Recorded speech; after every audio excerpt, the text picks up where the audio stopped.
Reminder for everyone, please silence all cell phones and electronic devices.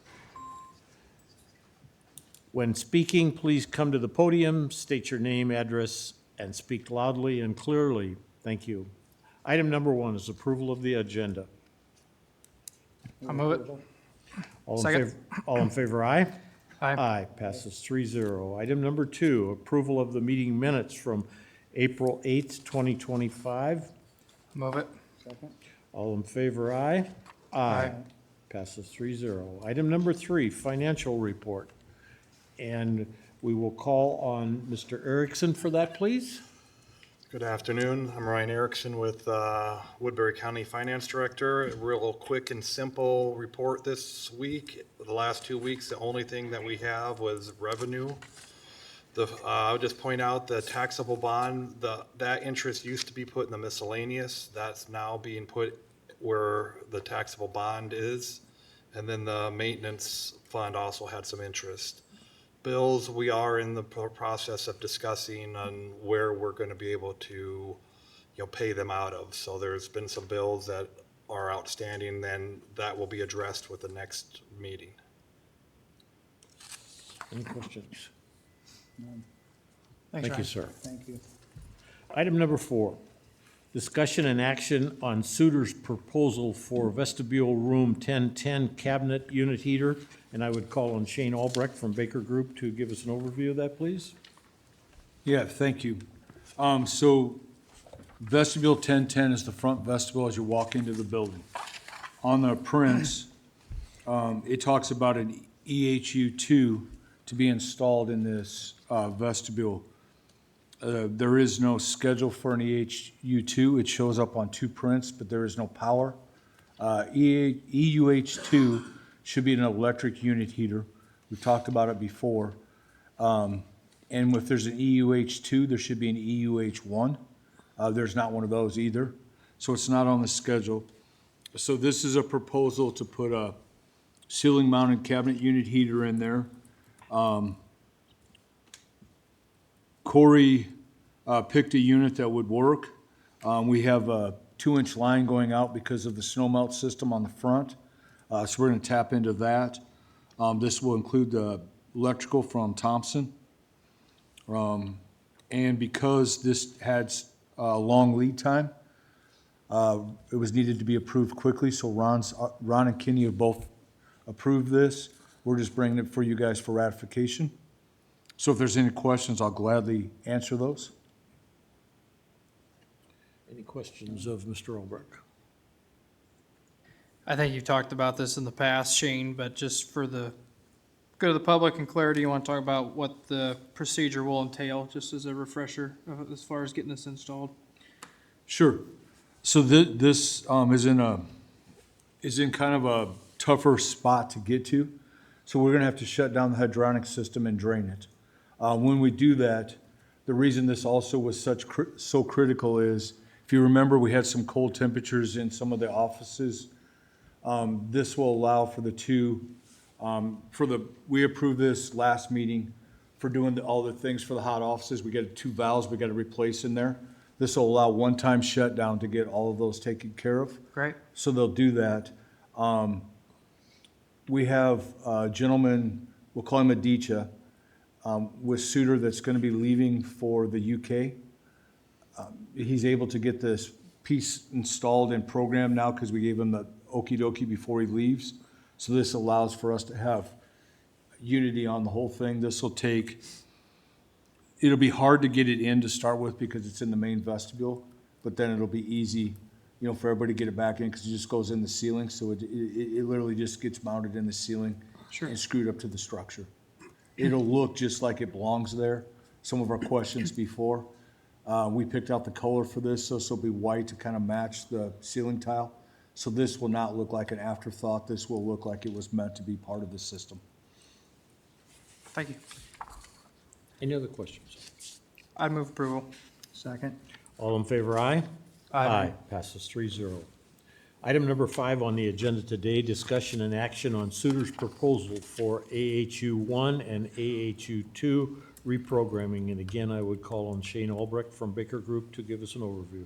Yeah, so basically, there was a number of issues with the programming, which is the programming that came from Introba for AHU 1 and 2. Corey looked at this and came up with a new sequence. Again, this new sequence, he provided that to Mark Schaefer with Introba, got Introba's blessing on the new sequence. This is the price for implementing it.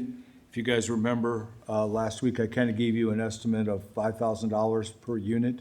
So that would have been 10,000, so I was close, but it's about 11.6 because there was a little bit of extra work moving a building reference around more times than we thought there would need to be. But again, this work has been done, and it's out there to try to help with the sewer gas issue that's been going on that we'll talk about during our building update. If anybody has any questions, I'll gladly walk through this with them. So the reprogramming is 11,600, and that's gonna come out of taxable bonds or miscellaneous? Right now, Mark, it would come out of either the miscellaneous or the taxable bonds, depending on what goes on with the moves once that all gets finalized. Okay, Any other questions? Okay, I move that item. second. All in favor, aye? Passes 3-0. All right, item number 6, information and update on the LEC project. And again, I'd ask Shane Albrecht to do that for us, please. Yeah, thanks, Ron. Hey, Kevin, Yes, sir. you're always on this, and I always talk, and you don't get to say much, so I think everybody should let you go ahead and give an update on kind of where we've been, and then I'll fill in the blanks and ask Kenny to come up, please, to talk about some of the warranty item stuff. Sure. Yeah, I think Kenny's been tracking obviously a lot of the warranty stuff with the spreadsheet and their bundling systems on that. I think the most probably relevant thing to update everyone on is we did finally receive the warranty information today from Housing Construction on the roof. So we have downloaded that, and that is in the review process, but it appears we do finally have some information to review on the warranty of the roof. I know, yeah, as far as the rest of it goes, I think kind of like Caleb with Housing Construction has been working with Kenny and his crew to try to get that stuff scheduled and keep that on task and get those items complete, and seems to be slowly chipping away at that. So beyond that, I guess I don't have much of an update for that other than what Kenny's got. So. Okay. I'll give you an update on some of the rest of the things, and Kevin can chime in if I miss something on here. So final completion. We had roughly 5 items that we've been tracking for quite a while. And those 5 items were the roof warranty, which Kevin got today, and they're in the review process of. Test and balancing issues, which we basically have that down to EF1, and I'll talk more about that in a second. We have the fence, the secure fence down there. Kenny got a price from Cardis. Is that correct, Kenny? Cardis? I gave that price to Hausman, and Outback Fence contacted Cardis, and that work was supposed to be completed this week. We'll get a verification of that, but that, using Cardis, Outback was supposed to contact Cardis and have Cardis come out and take care of the work. And then we've got seating and some ruts. Those are the 5 items. Seating, Kenny had a gentleman come out yesterday, late in the day, to look at the site, and I have not got an update from Kenny yet on if he's seen anything from this gentleman. We all remember the first guy when he came, same guy, but when his boss came, he said he was concerned about some of the soil out there, so was gonna have an agronomist come look at that, because wasn't sure the topsoil was there that needed to be. So we'll just have to stay on top of that and wait for Kenny's proposal to come back. I said I'd talk more about, so is there any questions on final completion stuff minus EF1? So now let's go to EF1. Corey finished his recommendation, sent that to Introba, had a phone call with Mark Schaefer about it. He wasn't in the office on April 4th. We hadn't seen anything Monday or Tuesday, so I followed up with Corey and asked him to please contact Mark Schaefer and have Mark Schaefer bless this, because EF1 and the reprogramming of AHU 3 are the last two big items we have that we need to get done. For everybody's knowledge, Corey did call Mark Schaefer, got no response. Talked to Mark Schaefer a week ago on Tuesday, and Mark Schaefer said, well, I'm surprised that Introba didn't let you know, but Friday was my last day. So Mark Schaefer is no longer with Introba. His last day was April 11th. Reached out to Kevin last week, who of course had no idea of this because Introba has not informed GGA to figure out who was next. Kevin has reached out multiple times to Mike Shea, Michelle Clemens to figure out who the next person is from Introba and has still got no response. So that's unfortunately where we are right now with EF1. Corey's not the engineer of record, so we can't move forward without Introba's blessing. Right now, the fix for EF1 is to install two smaller exhaust fans on the roof, one over the south detention cells, which is holding cells 7, 8, 9, 10, medical 1, 2, and 3, and another small one over holding cells 1, 2, and 3, as well as non-contact visits and the restroom, I think that's in the kitchen. Kevin, did I miss anything on that? No, that's correct, Shane. And if I may, Yes. I'm just thinking about this out loud. Since this is somewhat supplemental work to the original scope of the design, might we be able to move forward with just RCE's recommendation on that? It's a question. I don't know we have an answer to today, but just something to talk about and discuss at some point. Okay. Right now, Kev, we'll talk about it, but we need, from our attorney's opinion and a little bit of mine, but you and I can talk more about it. We need Introba to Sure. just at least bless it, okay? Yeah, yeah, understood. Let me turn my mic off. You know, Corey's done the labor ignore on that, so we just need Introba, our engineer of record, to bless it.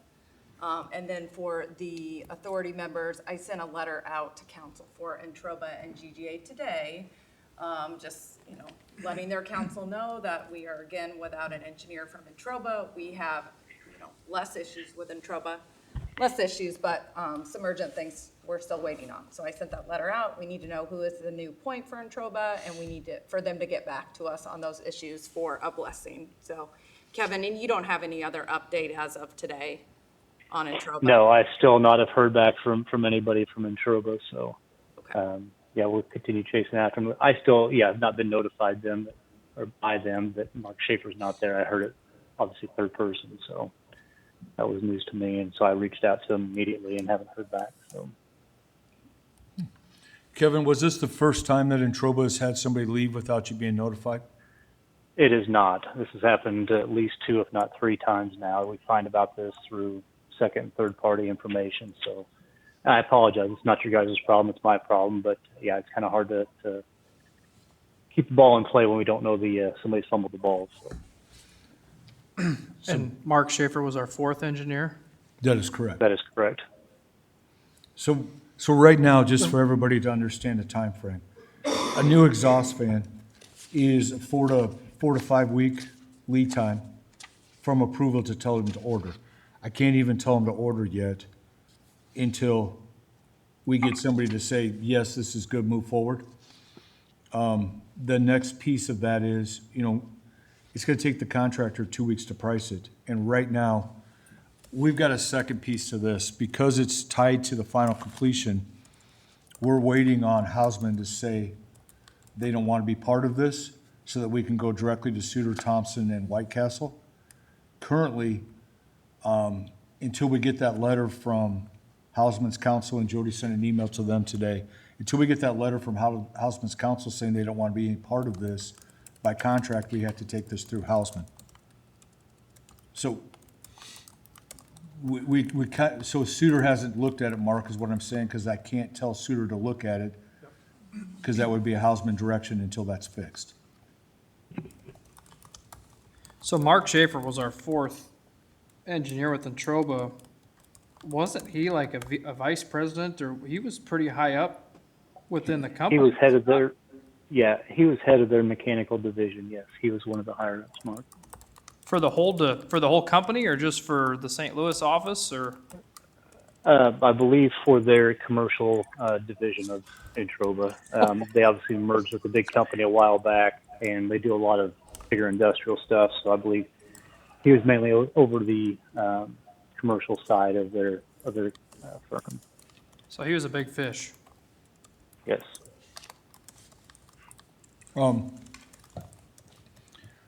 Another update for everybody. So Ron and I were there last night changing some, just gonna do them keystrokes. So we basically took, the minimums of all the VAVs and increased them. What was happening was, on these cooler summer and, cooler fall days, your building gets satisfied when your temperatures warm up and everything's at a minimum. When the building was at a minimum, it was going into negative and bringing that sewer gas smell back in the afternoons. So that has been plaguing a lot of offices out there, the sewer gas smell. So we've had a very diligent thing to try to get this resolved. So like I said, so Ron and I were there till about 7 o'clock last night, making changes. We changed 90 settings on roughly 94 VAV boxes we looked at. We probably changed 80 of them, 80% of them. So we probably changed about 70. It was basically something that got to us late in the day. After we got an email from James Loomis, Corey made it an absolute priority. We finally got the information about 4:45, and we had it changed by 7 o'clock. So I feel that was everything. Kenny spent a bunch of time working with us to make sure we could get in there and get this done. I'd like to bring Kenny up to talk about the warranty items, if that's okay with Kenny.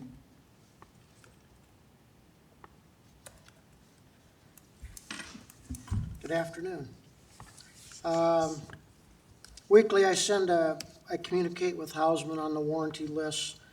I think we finally hopefully have an understanding whereby they get that I'm not going to give up until we get to where we need to be. Unfortunately, it's been a little bit like pulling teeth, but I do see some success, so we are getting a few things accomplished. My real concern is maybe not with the warranty list itself, but with the building warranty.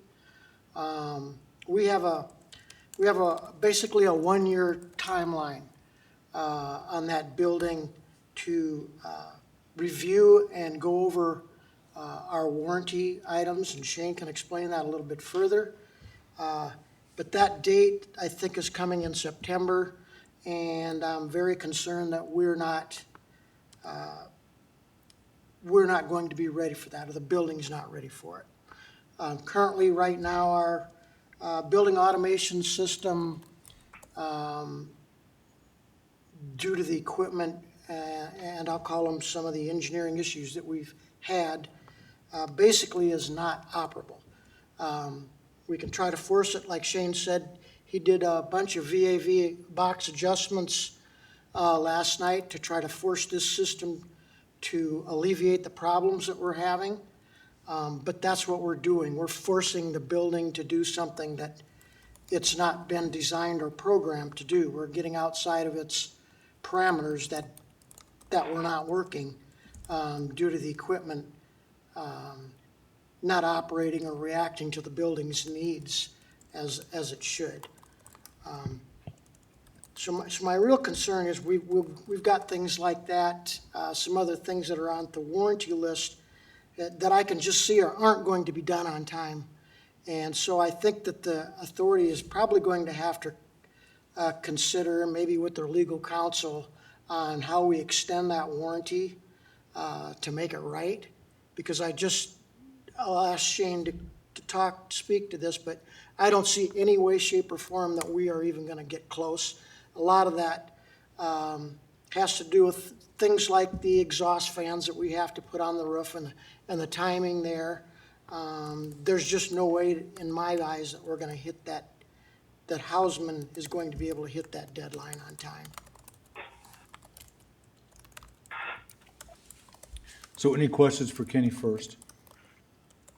I'm gonna take a stab at what Kenny just said. Basically, we've got a building automation system that isn't gonna probably be done for another month, let's just say. Okay, it's gonna be another month before all these changes. We still got AHU3 to get done, and we still got the programming for exhaust fans 1 and 2. So hopefully by Aditya leaves on May 9th, Keith, our commissioning agent from Cornerstone, comes back on May 7th to run through the chiller. But what Kenny's talking about is, I mean, we've got seeding that we've talked about that isn't coming up right now, so that's, that's out there. We just finally got the roof warranty stuff, so I'm not sure where that's at. Kevin will have to speak a little bit more to that. We've got a boiler that honestly still has failures on it, had failure on it yesterday. I've talked to Suter about it. The factory guys are gonna have to come back and restart it up.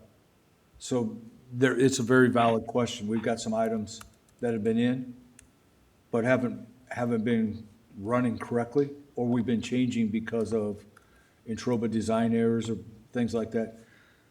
You guys just approved and we just implemented a new control strategy for AHU 1 and 2. I mean, we don't even know for sure how well that's working. I mean, I'm confident in it as a big picture item, like painting your house with a roller, but we're gonna still have to fine tune it with a trim brush, because there are gonna be areas that are under pressurized, they're having smells. So, I mean, that's where my head is at with most of that stuff.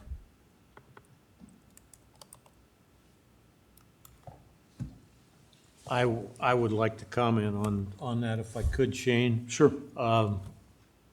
One of the things that, from a personal standpoint of mine, is that we do not, in this entire process, walk away from this project without everything being 100% in place and properly operating. We cannot make the same mistakes that was made back in the mid-'80s when the building across the street was built. That's my commitment to the people of Woodbury County. And I agree, Ron. I think what's concerning is this departure, Mark Schaefer's departure from Introba. It's already been extreme lag times for them answering our questions, and we're paying our own engineer, which we should not have to do the work for them, and it was still taking them a long time to answer. And, it recently had gotten a little better, and now you have a staple in that company leave without any notice to GGA or us. It's shocking, but it's also the fourth time that it's happened. So we're gonna be dealing with our fifth engineer. We don't even know if they had somebody else there working on this under Mark Schaefer or with Mark Schaefer. Are they gonna have to bring somebody totally new up to speed that's never even looked at this? I don't know. But there's some serious, issues with the heat and cooling and the test and balancing on this building that goes back to the design team, and the design team isn't present, and we don't have. Anyway, it's really unbelievable where we sit. It's nobody in this room's fault, and we're trying. We are doing everything we can on our end, but his departure was, boy, that was a shocking and a devastating blow, in my opinion. So. Seems to me that as we're approaching September rapidly, we might want to talk to our legal counsel about getting a court order about extending any warranty time limits, time periods, and not rely on emails that are slow or not non-responded to. And I think we need to probably start that sooner rather than later. And just to clarify with everybody, our warranty date would be August 16th. Our date of substantial completion, that's the date that triggered the warranty, so it's August 16th. And also to remind everybody, In our contract and what we're supposed to do, there is a 10 or 11-month walkthrough that we need to make sure we're scheduled at a minimum if we don't get accomplished with our legal counsel to get it extended, Dan. We need to make sure we don't miss those deadlines to make sure we do that walk if we don't get that done on everything. You're right, Dan. And in a lot of ways, you could say Entroba's kind of gone rogue, right? Like they've been so slow at responding to us, and now you've got no communication with them to the architect who they work for as the sub. And they've got people leaving on this project that nobody knows about, you know, or we happen to find out by, what, did Corey call Mark's cell phone? Was that personal cell phone? I mean, that's ridiculous. Yeah, Is, Corey called Mark's cell phone. It happened to be his personal cell phone. He took it with him, so he was just nice enough to answer and say, hey, Yeah. somebody must not have told you, but my last day was last Friday. So they've gone rogue, and I think you're right, Dan. I think we're gonna have to get the courts involved to force some of this stuff because they do not care and they are not concerned about this issue. All right. Any other comments or questions? Hearing none, we'll move on to item number 7 on the agenda, public concerns. Hearing none, we'll move on to item number 8, which is authority board member concerns.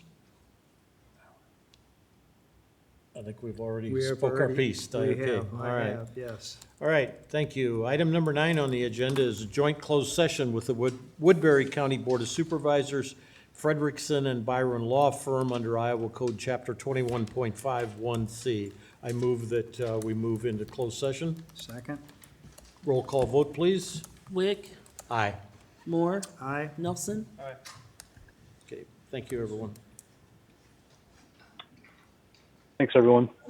Thanks, Kevin.